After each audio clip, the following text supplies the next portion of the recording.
برای کوتیا چویش کوتیا خونه خدورم نصیبی جولت تو گد نه قص قبل خدونگاش تو دور چیو دوه دادی دورن خدوان با ما دو برسنا اون مگزین چوه کی بولو میبرن خی میخلن میبرن با قضا و بالو دارو و ضرورت بگردن بتیان اوخی ای خدو نمیتسانی تا میبرن دیگه و یولد بولوش پلوش و نمیتیان یا مدار احمری خویا کنن او بالو دارو مخی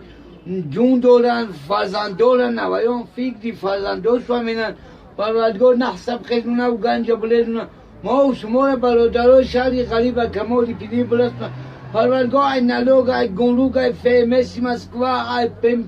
ای دی پنسیون مسکوا خدا نگاه تو دوره ای همو پریزیدنتی مسکوا هم خدا نگاه بون تو باشه بچه های همه چیو دوهای دی دوره با ما دو برسنا تو پروردگار زندار خونه دار نویل دار کنه ای همه یو فتحال و دنیا نگاه تو دوره برادرای جونی شیرین به وای مویزه دیارس خدا نگاه بون تو باشه پروردگار فل یک زنی مومین مسلمونی تاجیک کی بگی که دائما قرآن خون افتیاخون باشه به عمل پاک خدای بخشنده مهربان و مردم روسیه بازم برای کارتیا شایش کارتیا